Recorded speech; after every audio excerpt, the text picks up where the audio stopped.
Suzane assassina e manipuladora. De Ulisses Campbell. Se o conhecimento que pode ser extraído dos crimes permite fazer o bem, não há por que deixar de usá-lo. É até um modo de honrar as vítimas. Hélio Schwartzman. Suzane está queimada. Meu primeiro contato com Suzane Louise von Richthofen foi no alvorecer do dia 11 de agosto de 2016, uma quinta-feira. Na época, eu fazia uma reportagem para a revista Veja. Ali, naquela manhã ensolarada, tive a ideia de estender a pesquisa para escrever um livro sobre a presa lendária. O portão da penitenciária feminina de Tremembé foi aberto cedinho e ela ganhou a rua. Radiante. Estava acompanhada de suas melhores amigas, Amanda e Vanessa, outras criminosas do regime semiaberto. Alegando experiências negativas no passado com jornalistas, a loira não concede entrevistas. Inspirado na icônica reportagem Frank Sinatra está resfriado, do repórter Guy Tallis, publicada na revista norte-americana Esquire, em 1966, decidi sair em busca das pessoas próximas da mulher que planejou matar os pais a pauladas. Tallis tentava marcar uma entrevista com Sinatra. Os assessores do cantor agendaram o encontro diversas vezes e desmarcaram em cima da hora, dando sempre a mesma desculpa: Frank Sinatra está gripado. Sem qualquer contato com o artista, o repórter fez um perfil dele em 55 páginas apenas entrevistando os seus amigos e inimigos. Hoje, a reportagem de Tallis é considerada pioneira do jornalismo literário. Para reconstituir a vida de Suzane dentro e fora do cárcere, entrevistei 56 presas que cumpriram pena junto com Aparecida ao longo de 10 anos, tanto no regime fechado quanto no semiaberto. Conversei com 16 agentes de segurança penitenciária lotados nas casas penais por onde a loira famosa passou ao longo de 16 anos de reclusão. Essas entrevistas foram fundamentais para reconstituir a vida da assassina desde a sua primeira incursão na cadeia, em 2002. Os irmãos Cravinhos também tiveram a vida esquadrinhada para compor as suas histórias na narrativa. Christian colaborou com 8 entrevistas. Nesses longos encontros, o criminoso contou com riqueza de detalhes como entrou no plano sórdido de Suzane e Daniel e revelou até o que sentiu na hora de dar pauladas em Marizia von Richthofen. Para escrever sobre os irmãos Cravinhos, visitei a penitenciária masculina de Tremembé 12 vezes e falei com 15 detentos amigos dos 2 assassinos confessos. As vidas de Suzane e dos irmãos Cravinhos antes do crime foram reconstituídas a partir de entrevistas com amigos da adolescência e com parentes. 2 pessoas tiveram os nomes trocados a pedidos. A maioria dos agentes carcerários de Tremembé e 8 presidiárias colaboraram na condição do anonimato. O processo penal que condenou os 3 assassinos tem quase 6.000 páginas. O material serviu como ponto de partida para a pesquisa.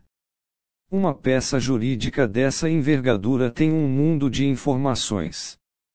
Desde cartas trocadas entre Suzane e seu ex-namorado, até grampos telefônicos, além de dezenas de depoimentos. Uma fonte rica de informações sobre Suzane é o seu processo de execução penal, cujo acesso era liberado para consulta pública até maio de 2016. Nesses autos, a loira conta dos seus amores, suas angústias, o medo de sair na rua e relata principalmente como lida com o crime que cometeu, confessando motivações financeiras. Fala até dos planos para a vida em liberdade.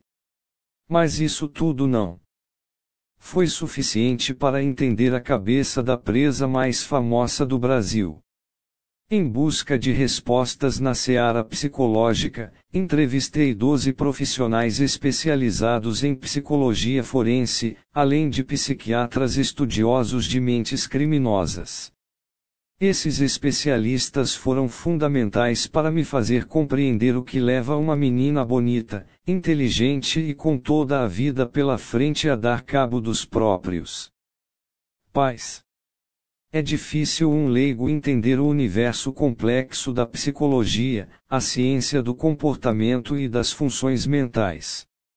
Não entrava na minha cabeça, por exemplo, como terapeutas escreviam com toda a verdade do mundo que Suzane é manipuladora, dissimulada, narcisista e egocêntrica após ela olhar por 2 horas para 10 pranchas com desenhos de tintas borradas. Depois de ler 3 livros técnicos sobre a teoria de Rorschach, entrevistar 8 psicólogos especializados no exame e ser submetido ao teste, pude compreender que o método é tão eficaz quanto envolvente. Imagens semelhantes aos desenhos de Hermann Rorschach, que ilustram a abertura dos 10 capítulos do livro, são até assustadores. Quem comete um crime de qualquer natureza precisa de advogados desde a fase da investigação, passando pelo julgamento até a execução da pena. Uma dezena deles me ensinou como funciona um tribunal do júri e principalmente os membros da execução penal, um ramo do direito criminal multifacetado. 4 promotores de justiça e 2 peritos forenses também enriquecerão o trabalho.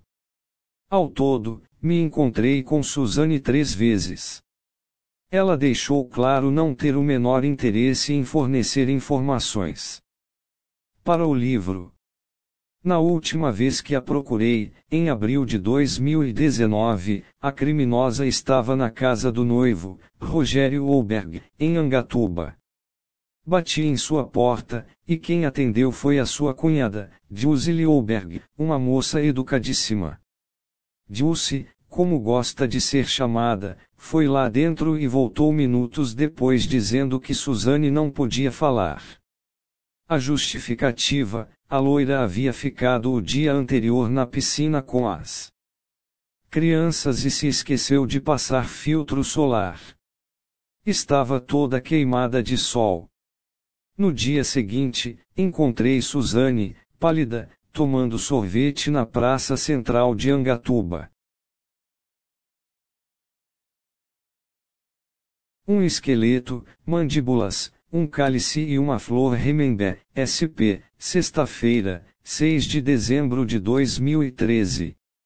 O portão cinza medieval e azul de ardósia todo talhado em chumbo maciço da penitenciária feminina Santa Maria Eufrásia Pelletier foi aberto às 9 horas para o psicólogo Tiago Luiz da Silva entrar.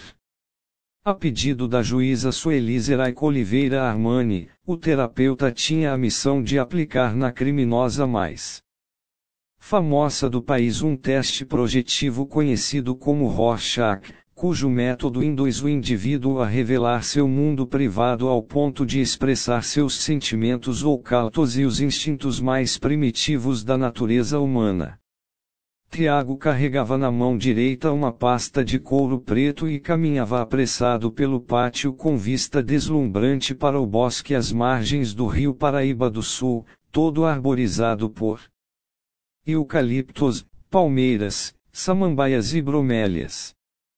Por cima dessa paisagem era possível contemplar o infinito do firmamento graças aos acidentes geográficos comuns naquela região serrana. Nas laterais e ao fundo da prisão feminina não havia muralhas. O único obstáculo era um cercado de 5 metros de altura feito de arame liso trançado em forma de losango, na parte de baixo, e espiral de aço inox. Todo farpado com lâminas afiadas, no alto. Apesar de remeter a um campo de concentração, o lugar em nada lembrava uma casa penal com 260 almas femininas presas nos regimes fechado e semiaberto. A paisagem era bucólica. O silêncio, volta e meia, era quebrado ora pelo canto de pássaros, ora pelo som horrendo do ferrolho do portão de acesso à rua. De tanto aplicar exames criminológicos em bandidos, Tiago tornou-se habitué no complexo de 4 penitenciárias de Tremembé, na região do Vale do Paraíba, a leste do estado de São Paulo. Naquele dia, ele levava dentro da tal pasta 10 pranchas com as imagens abstratas usadas no exame de Rorschach. Em Tremembé, o teste é indicado somente para assassinos que matam de forma violenta pessoas da própria família, autores de crimes sexuais, pedófilos e quem comete homicídios em série. Se bem aplicada, a avaliação revela como é a organização básica da personalidade do criminoso, incluindo características da afetividade, sexualidade, vida interior, recursos mentais, energia psíquica, traços gerais e particulares do estado intelectual, além dos elementos sobre o caráter que o indivíduo não deseja trazer à luz. Com esse exame, a juíza queria saber o que se passava pela cabeça de Suzanne Louise von Richthofen, 30 anos de idade na época, 12 depois de ela abrir a porta de casa na calada da noite para guiar os assassinos dos seus pais. O teste psicológico era necessário porque Suzanne queria migrar para um regime mais brando de prisão, e só um laudo de Rorschach poderia revelar se ela estaria, de fato, arrependida da monstruosidade cometida no passado e, principalmente, se havia o risco de voltar a matar quando pusesse o pé fora da cadeia. Ou seja, a avaliação psicológica é fundamental para verificar a sua aptidão para viver em sociedade. Ansiosa à espera de Tiago, Suzanne mantinha autocontrole das suas emoções. Não precisou fazer qualquer esforço para disfarçar a angústia e o nervosismo comuns àquele tipo de situação. Branca, magra, solteira e muito bonita, apresentou-se perfumada ao psicólogo e com os cabelos loiros champanhe soltos, meio esvoaçantes. Vestia uniforme de presidiária, camiseta branca e calça caqui, mas o figurino pobre não escondia a beleza do seu corpo longilíneo. O comportamento exemplar diante daquele profissional seria fundamental para ganhar a rua em datas especiais. Suzanne sabia disso. Na época, a parricida estava privada de liberdade fazia uma década. Tiago era um homem atraente. Moreno, 28 anos no dia daquele encontro. Altura mediana, nem gordo, nem magro. Usava camisa social clara e calça jeans justa e bem cortada. Cabelos escuros, repicados e penteados para o lado direito. Ao entrar na sala, foi recebido por Suzanne. A loira estava sentada, mas se levantou da cadeira com sorriso aberto e olhar vívido para dar as boas-vindas ao psicólogo. Estendeu a mão para cumprimentá-lo, fixando o seu olhar no dele. Tiago correspondeu à saudação formalmente. O especialista acredita que a presidiária havia ensaiado aquelas cenas, pois mantinha a postura ereta feito um robô e era econômica nos gestos. Voz mansa e aveludada. Português corretíssimo na fala e na escrita. A sala onde o teste foi aplicado era ampla. Tinha uma mesa de tamanho médio e 2 cadeiras. A porta ficou aberta e lá de fora uma agente carcerária vigiava discretamente o ambiente a uma distância suficiente para garantir privacidade à paciente. Suzanne estava em casa, literalmente. Ofereceu café e água ao psicólogo. Ele agradeceu a gentileza, mas preferiu recusar a oferta. Acomodou-se em uma das extremidades da mesa. Suzanne puxou a cadeira e sentou-se no lado oposto, cruzando as pernas, bem à vontade. Usou as 2 mãos para enrolar o cabelo por trás da cabeça e, habilidosa, deu um nó para deixá-lo preso em um coque meio bagunçado. O gesto apurado chamou a atenção pela sensualidade. Em seguida, Suzane lançou mão da arma mais poderosa disponível em seu arsenal, a sedução.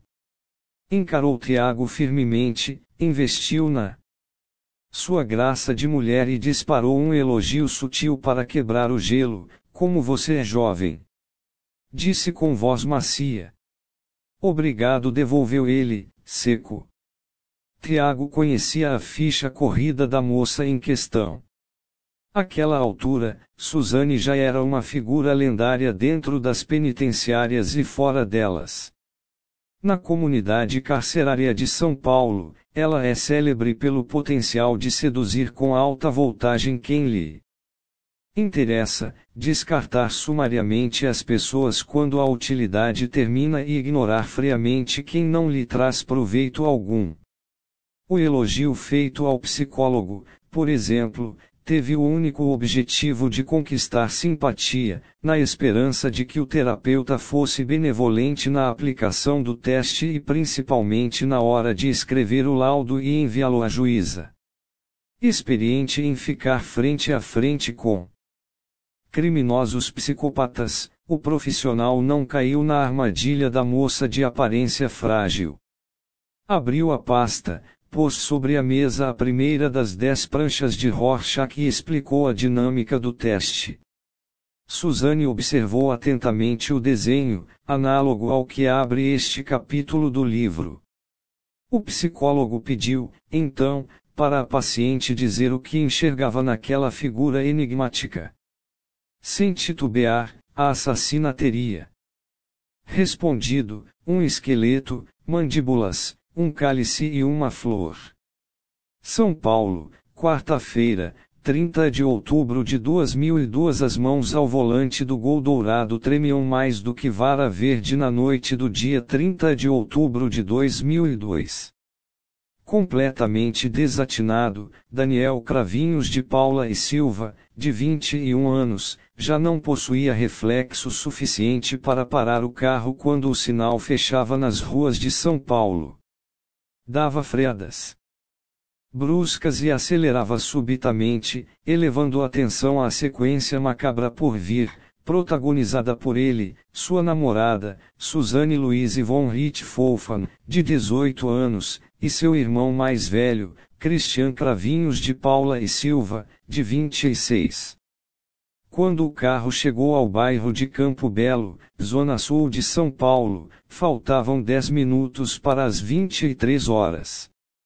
Daniel estava fora de si, a ponto de quase causar um acidente de trânsito e pôr o plano a perder com o seu descontrole emocional.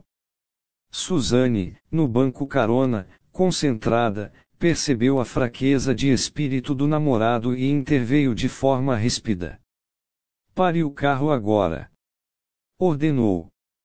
Daniel obedeceu ao comando imediatamente com outra freada repentina.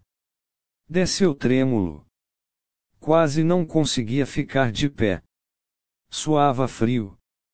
Ao dar a volta pela frente do veículo, agachou-se diante do capô e teve uma crise de tosse seca. Os raios luminosos dos faróis evidenciavam a expressão de medo estampada na cara de Daniel. Queria falar, mas a voz não saía.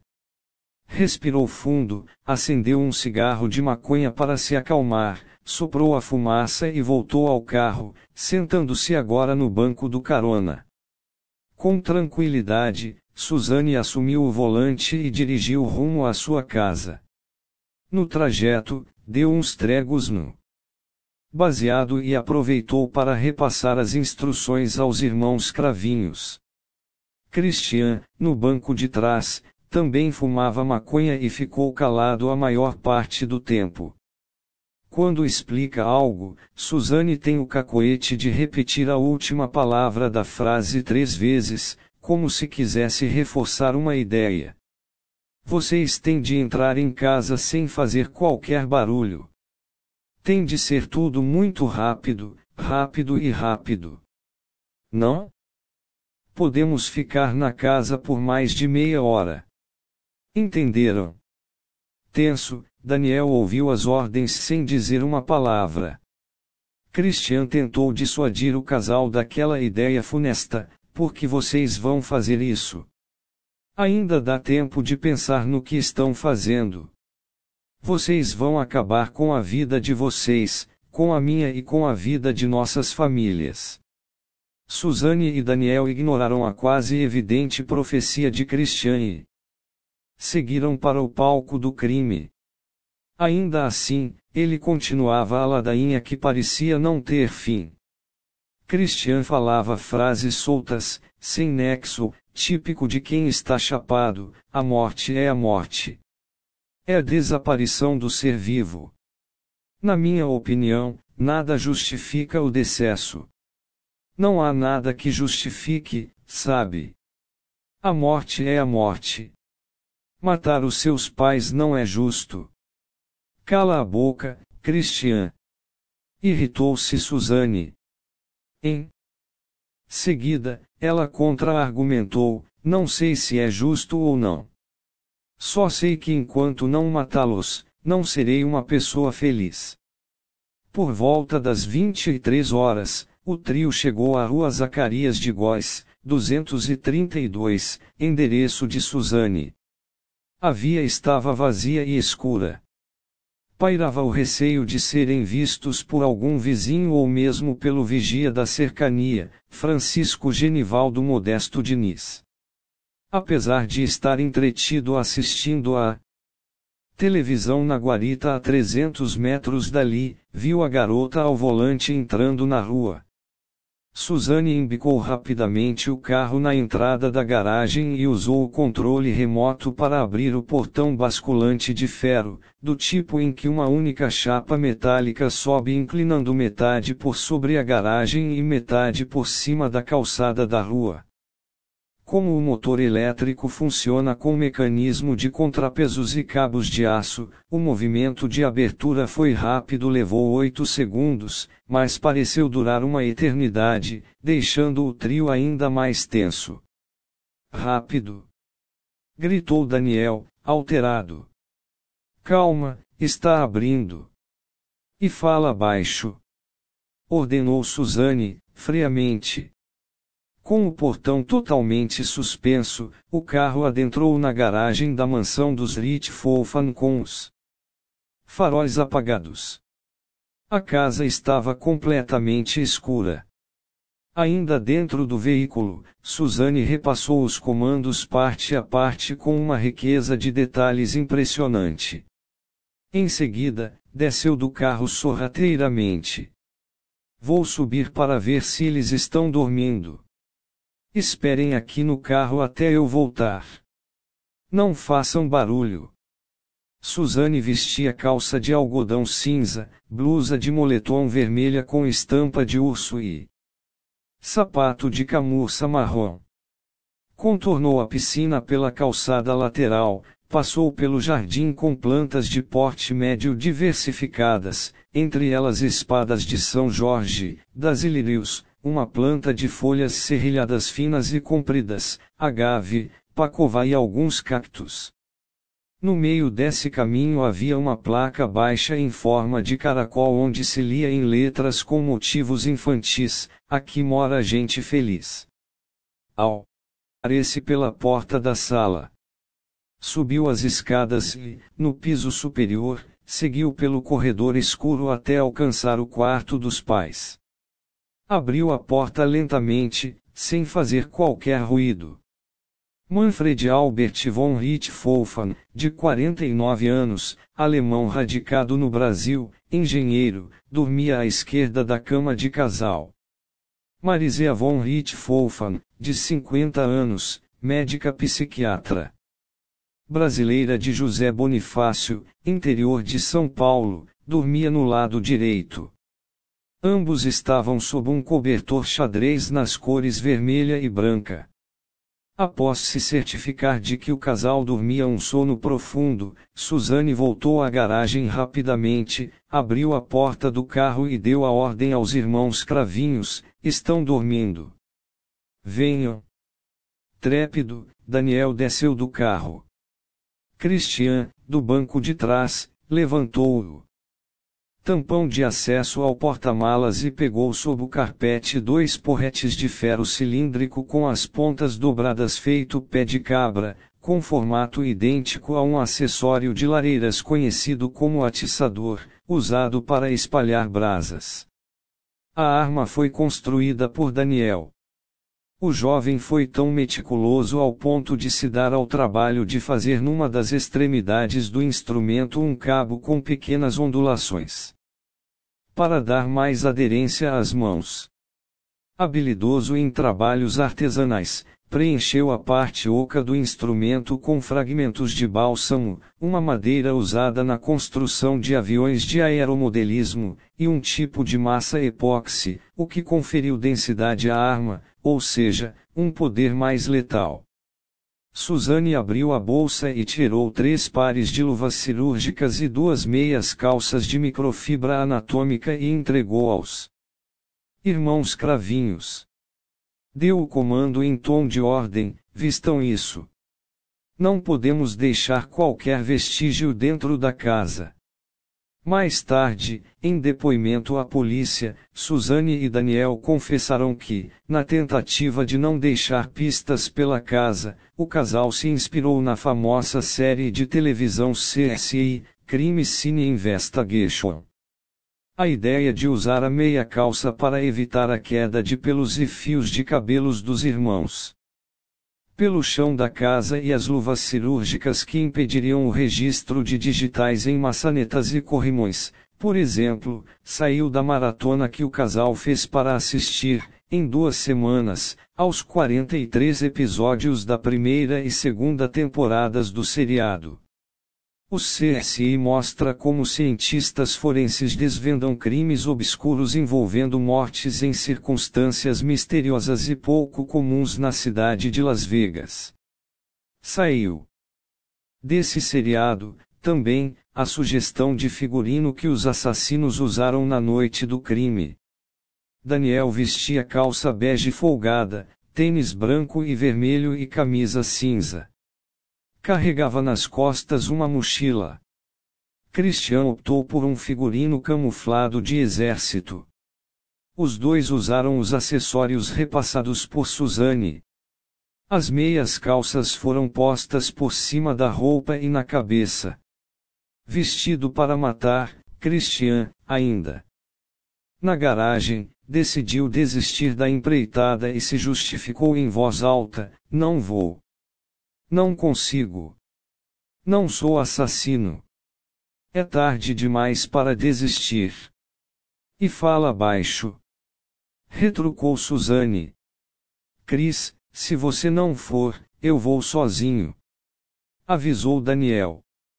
Sabendo que o irmão não daria conta de matar 2 pessoas sem a sua ajuda, Christian resolveu acompanhá-lo.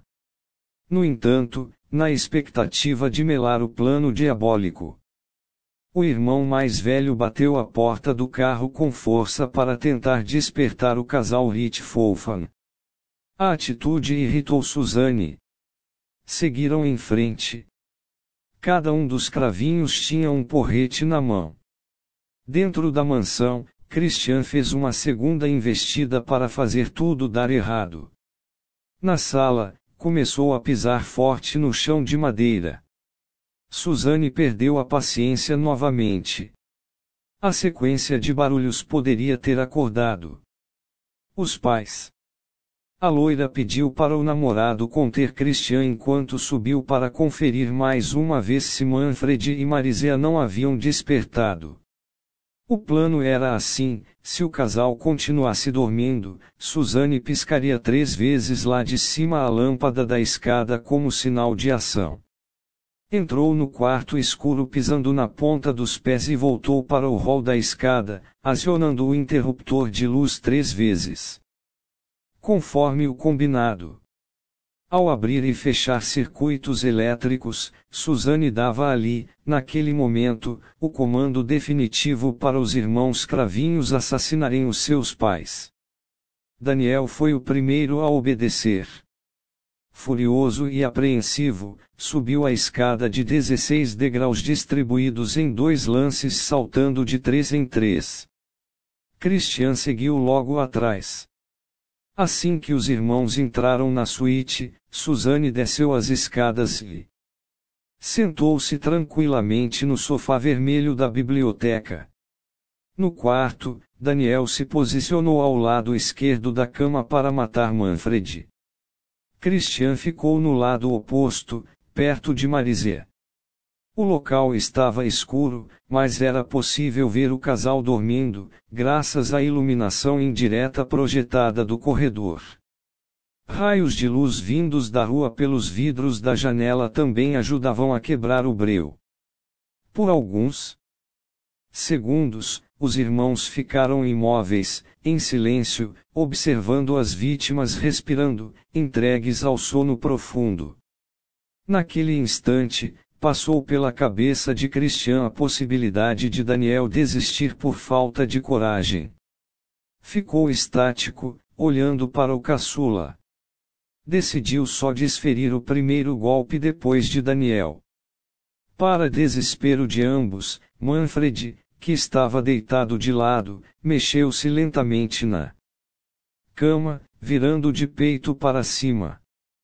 Repentinamente, o engenheiro abriu os olhos e ficou cara a cara com o seu assassino. Numa fração de segundos, Daniel trincou os dentes, mordiu o lábio inferior com força e ergueu os braços para dar a primeira porretada na cabeça do pai da namorada. Suzane ouviu o som da primeira pancada lá de baixo. Christian foi tomado por um susto e agiu imediatamente sobre Marise. O casal não teve a menor chance de defesa. O primeiro golpe em Manfred provocou afundamento na região parietal direita do crânio, causando-lhe sofrimento agudo. O segundo atingiu a têmpora anterior direita. Como os irmãos Cravinhos nunca haviam matado, tudo aquilo era uma novidade horripilante para eles. A cada desdobramento da execução, uma surpresa inesperada acontecia. Em crimes envolvendo força bruta, por exemplo, é impossível se livrar do sangue. Já nas primeiras cacetadas, o sangue da cabeça do casal esguichou em Daniel e Christian, respingando inclusive no rosto dos assassinos. Isso ocorre porque o couro cabeludo é uma área muito vascularizada e há artérias importantes sob essa camada espessa de pele. Após as primeiras cacetadas, Manfred tentou escapar da morte. Sentando-se na cama. Imediatamente, recebeu uma sequência de pancadas na cabeça e na região do tórax o bastante para matá-lo em poucos minutos. Pelas contas de Daniel, o engenheiro morreu mais ou menos após a 10ª paulada. Ao contrário do marido, Marise agonizou muito mais antes de morrer. Christian começou os trabalhos acertando a médica levemente. O primeiro ataque atingiu-lhe a cabeça de raspão, fazendo a mulher acordar desesperada a ponto de ver o marido sendo assassinado. Marise deu um grito abafado, mais alto o suficiente para Suzane ouvir do piso inferior. Para se livrar da trilha sonora que embalava a morte dos pais, Suzane resolveu simplesmente tapar os ouvidos com as mãos.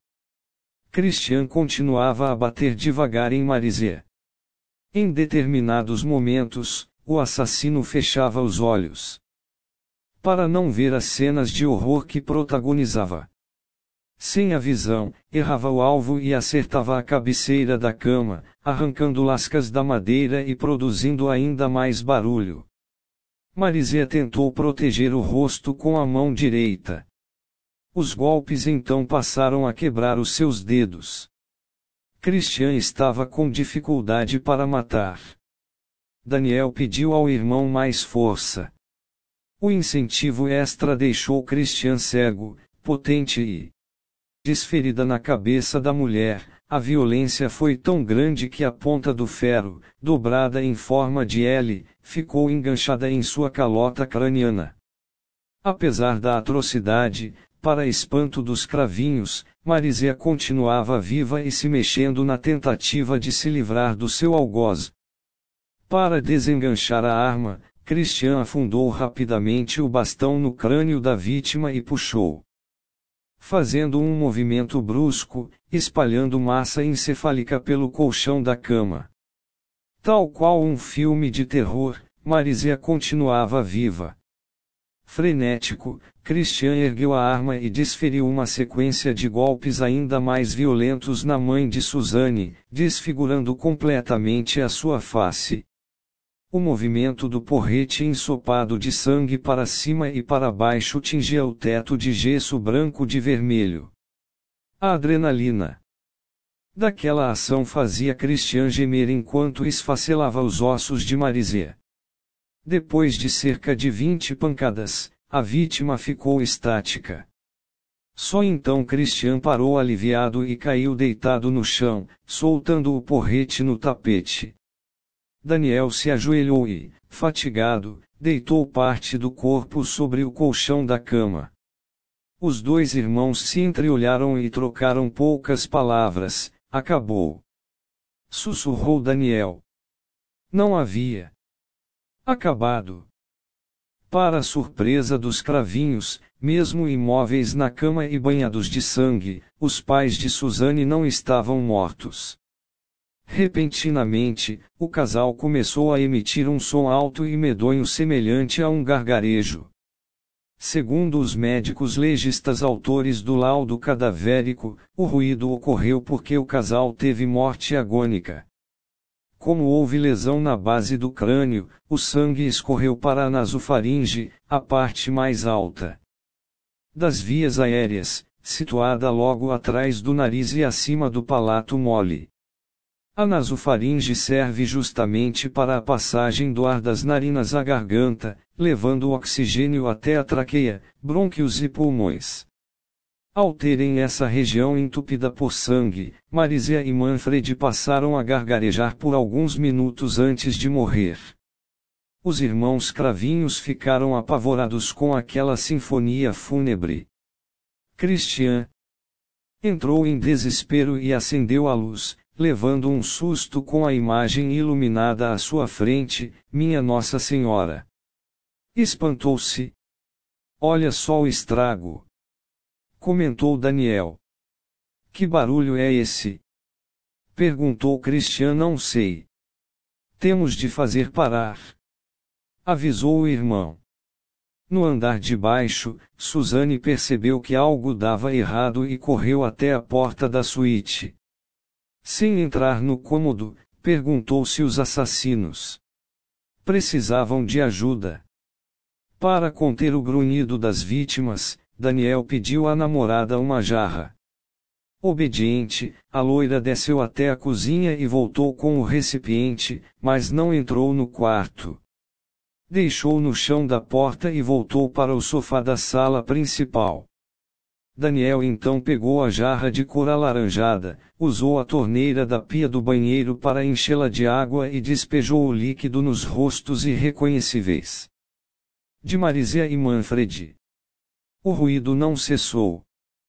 Pelo contrário, com o excesso de líquido na garganta, o som aumentava. Faz essa porra parar! Gritou Christian. Depois de alguns minutos, Manfred se calou. No entanto, Marizia continuava roncando. Christian teve a ideia de pegar uma toalha branca no banheiro e enfiar na boca da vítima até ela parar de emitir aquele som inquietante. Depois de ter a traqueia obstruída, Marizia finalmente veio a óbito. Minutos depois, Daniel teve um rompante de culpa.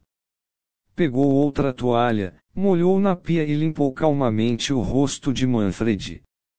Quando a face da vítima estava sem sangue, aos prantos, Daniel fez carinho nele. De joelhos, pediu perdão a Deus pela crueldade de seus atos e insistiu em se desculpar em voz alta enquanto acariciava o rosto do cadáver. O que eu fiz, meu Deus? O que eu fiz? Perdão, Senhor. Perdão.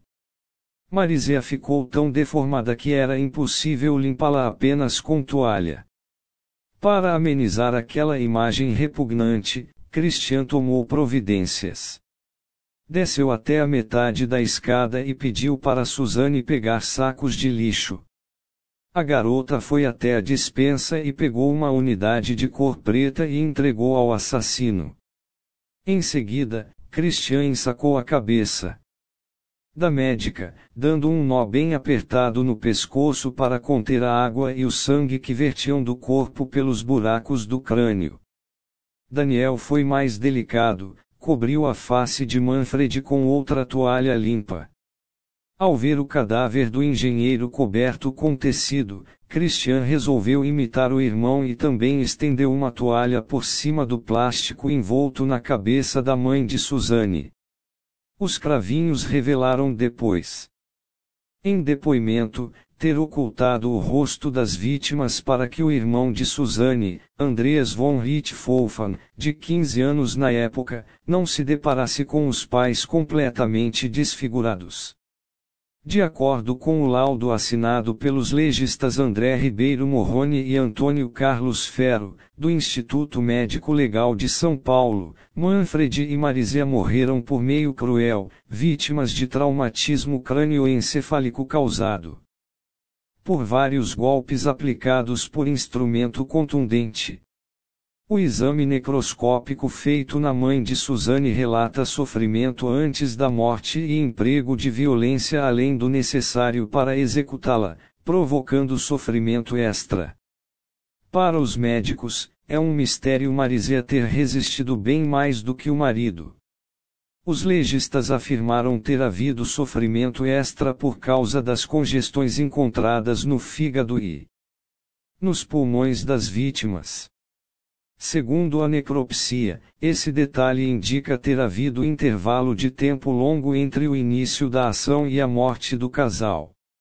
Matar duas pessoas apauladas não é tarefa fácil. É um trabalho desgastante fisicamente e mentalmente. Na hora das porretadas, os irmãos Cravinhos puseram para fora muita adrenalina. Depois de assassinar o casal Richthofen, estavam esgotados e emocionados. Mas havia uma segunda parte do plano para pôr em ação imediatamente. Mesmo sujos de sangue, sob o comando de Suzanne, que naquele momento não despejou uma única lágrima pela morte dos pais, Daniel e Christian começaram a montar uma farsa na mansão, encenar um latrocínio, roubo seguido de morte, cometido por ladrões profissionais.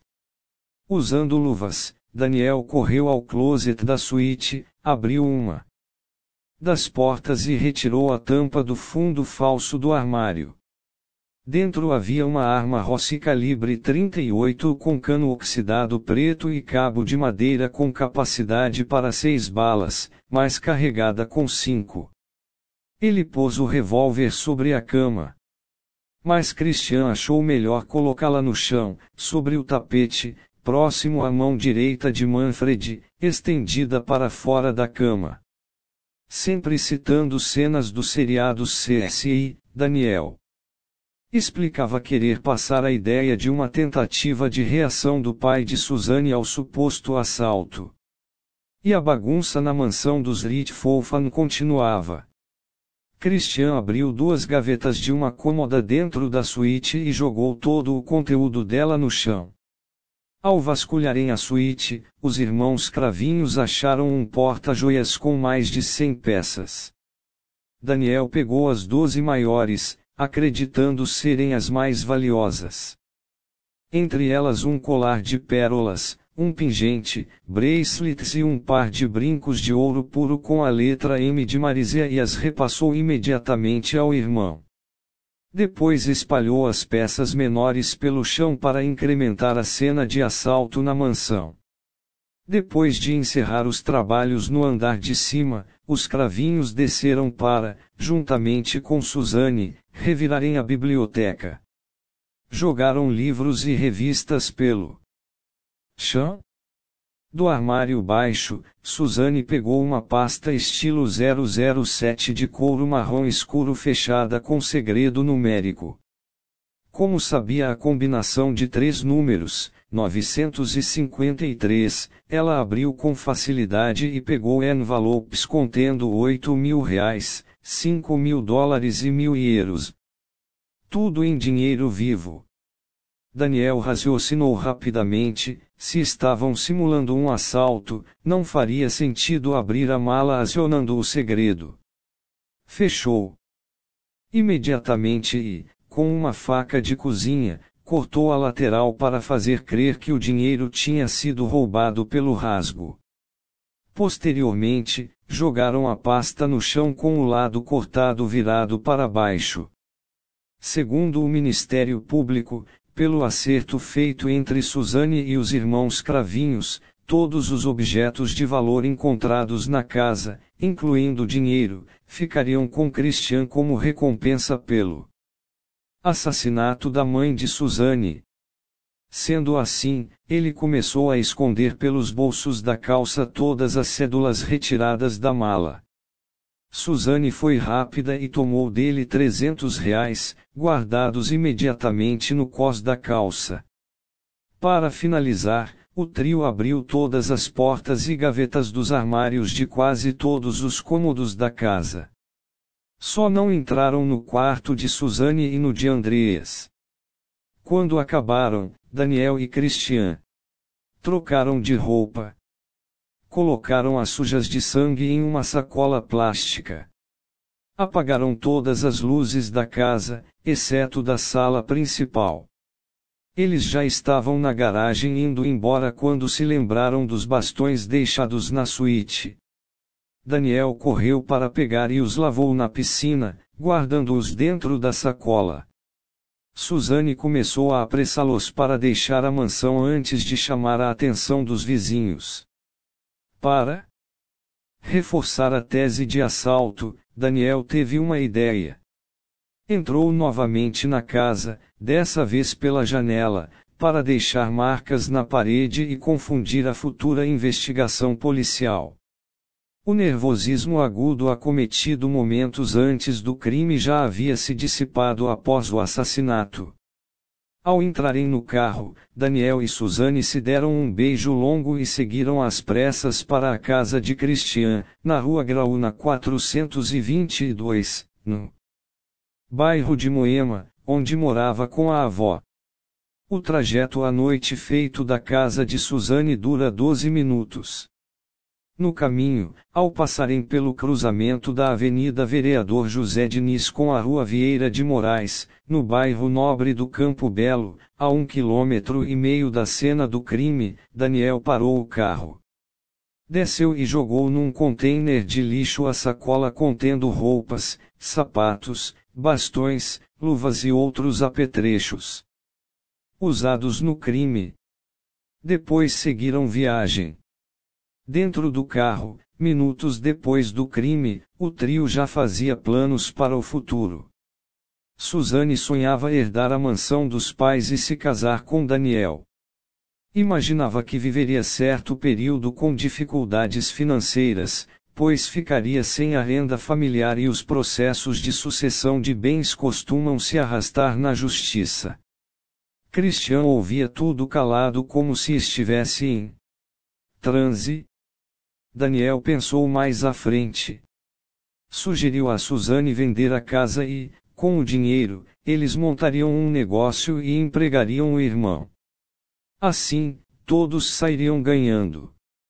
Ela ficou de pensar com carinho no assunto.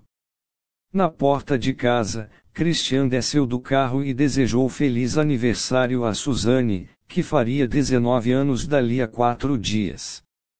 Para comemorar a data e celebrar o sucesso do plano de matar o casal. Fofa na noite bem ao estilo das tragédias de Nelson Rodrigues.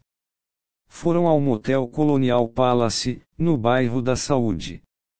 Na época, logo na entrada havia uma frase definindo a filosofia do lugar: respondemos às exigências da vida moderna preservando o charme e o bom gosto da tradição, tornando único cada um de nossos clientes. Suzane e Daniel eram assíduos do local. Na portaria, a 1h36, ela olhou para a recepcionista e exigiu categoricamente: "Eu quero pernoitar na suíte presidencial." Daniel estacionou calmamente o carro no box exclusivo, entrou de mãos dadas com a namorada no quarto de luxo cafona todo decorado com luz indireta e suave nas cores vermelha, verde e roxa. A suíte tinha paredes brancas, sofá de couro tipo marquesa, mesa de mármore, candelabros dourados e piso brilhoso de tábua corrida. Uma fita de neon vermelha circundava o pedestal de sustentação da cama. O teto solar móvel com vista para as estrelas dava um toque romântico ao lugar. Outros atrativos: piscina térmica, sauna, banheira de hidromassagem, ducha dupla, cachoeira e equipamento de som individual. Suzane planejou pagar a noite especial com os R$ 300 pegos de Christian. Estavam eufóricos, sob a mais absoluta felicidade. Daniel tirou a roupa de Suzane lentamente e despiu-se de corpo e alma. Beijaram-se longamente. Tomaram banho juntos.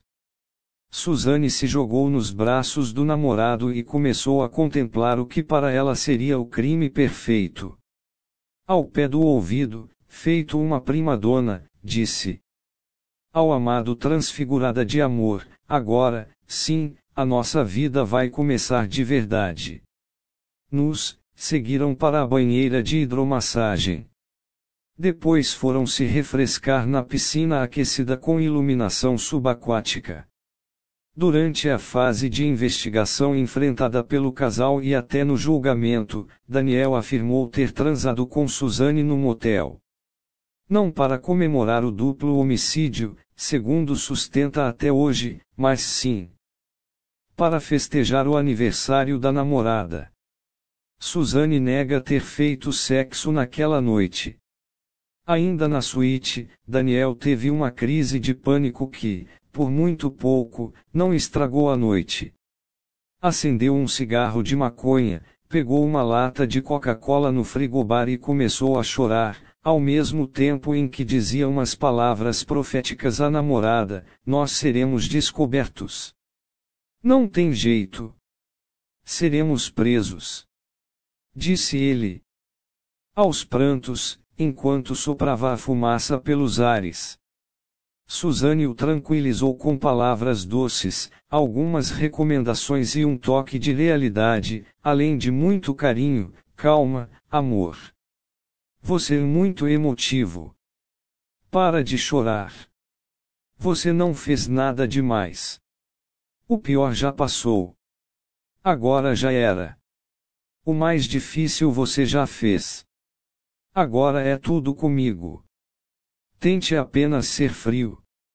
Não se comporte como se tivesse cometido um crime." Aquela tragédia atroz cometida horas antes uniu ainda mais aquelas duas criaturas. Daniel e Suzane ficaram horas abraçadinhos na cama, em um frêmito de vida e sonho, provando uma tese de Nelson Rodrigues: na adversidade, o vínculo entre um casal se fortalece. Assim como Daniel era o único homem para Suzane, ela era para ele a única mulher em todo o universo. A cena de romantismo obtuso só se desfez às 3h da madrugada, quando o telefone celular de Suzane tocou, assustando o casal de assassinos. Daniel deu um salto e perguntou, apavorado: "Ai, meu Deus! Quem está te ligando?"